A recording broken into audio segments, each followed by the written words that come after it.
વરસાદી પાણીથી હાલાકી સર્જાય છે।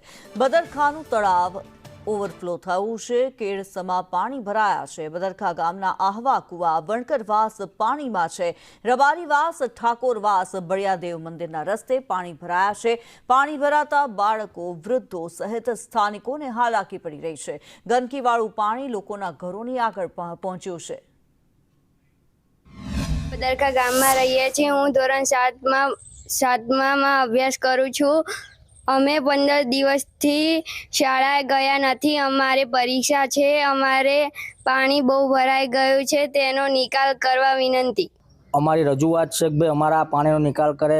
અમારા છોકરાઓ જ્યાં 20 જેવા નાના ભણે છે, જેમને સ્કૂલ જવા માટે કંઈક રસ્તો નિકાલ લાવે એવી અમારી રજૂઆત છે સરપંચશ્રીને અને મામલતદારશ્રીને। પાણીમાં તો હવે અંદાજ નથી, પણ કોઈ કારે કોઈ જગ્યાએ માથોડું પાણી છે, કોઈ જગ્યાએ કેડ હમાનું પાણી છે, સાધન કોઈ કારે નીકળ્યા નથી। હાલીને કોઈ કારે જવાય એવું નથી। એક રસ્તો હતો એ બી કાલ રાતનો બ્લોક થઈ ગયો, એટલે હાલ તો એ રસ્તો બી જાય એવો નથી। એટલે આવા માટે અમારે ટ્રેક્ટર વચ્ચે અહીં આવવું પડે ને ટ્રેક્ટર વચ્ચે જવું પડે। હવે કંઈ અમારા ગામનું કંઈ સરપંચ ગંગાડતા નહીં, પાણી ભરાઈ ગયા છે। અમારે કેવી રીતે જવું આવું? અમે પશુપાલનવાળા ગાયો ભેંસો, અમારા ઘરના માણસો ઘેર હોય નહીં, અમારા બહેરાઓને ઘેર રહેવાનું।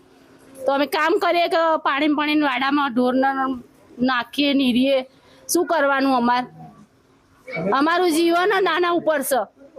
હવે અમારે શું કરવાનું? દર વર્ષે સારી રીતે વરસાદ આવે, આમાં ગંદા પાણી આવે કે પાણી સારું નથી, એકદમ ગંદુ પાણી છે। શું કરવાનું અમારે? જો વગર પાણીએ ગંદકીનું સામ્રાજ્ય, વગર વરસાદે આગળથી આવેલા પાણીથી નરી ગંદકીનું સામ્રાજ્ય છે। અહીંયા રોગચાળો ફેલાય એના માટે જવાબદાર શું?